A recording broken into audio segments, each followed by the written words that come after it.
بسم الله الرحمن الرحیم. سلام بچه ها، حالتون چطوره؟ خوب هستین؟ بچه ها بریم سراغ صفحه 34 کتاب نگارش پایه اول. خب بریم سراغ تمرین اول. بنویس یه مدادی. بچه ها امروز با نشانی د آشنا میشیم، همونطور که توی درس باد با نشانی د آشنا شدیم، اینجا هم با نشانی د دیگه نوشتنش میخوایم آشنا بشیم، هم نوشتن هم خوندنش.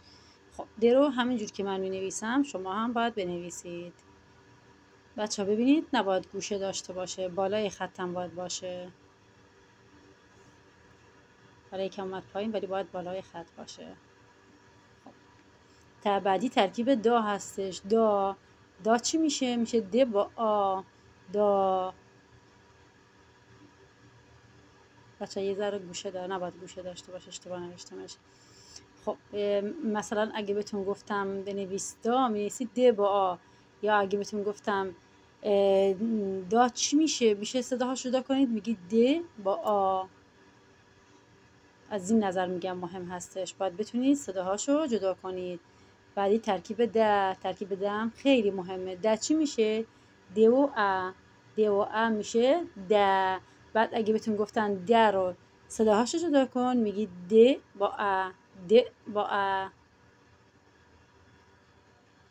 بچه ها د هم تنها هستش همیشه، یعنی مثل ب غیر آخر ب آخر نیست، یا آ اول آ غیر اول. د تنها هستش. بعدی کلمه باد. با کلمه باد آشنا میشیم. باد ب آد. اولش ترکیب بایه، بعدش د. باد. بعدیش بچه خودتون ازشون هر چقدر میخواین بنویسید، 4 تا 5 تا بنویسید.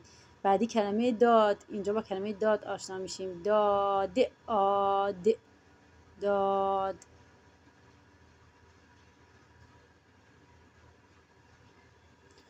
میریم برای تمرین بعدی. کامل کن دو مدادی. بچه ها اینجا تصویر چی هستش؟ توی درس فارسی هم خوندیم، توی درس باد. خب نوشته تصویر باد هستش. باد. د براش میذاریم. بعدی درخت هستش. درخت. د براش میذاریم. درخت.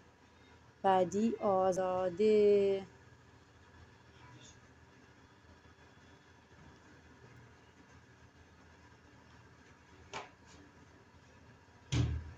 بعدی دریا.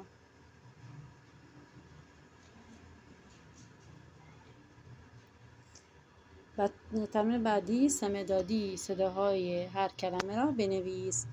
بچه ها این تمرین خیلی مهمه. باد صداهاش جدا میکنیم. ب آ ب آ د. بعدی بابا. ب آ.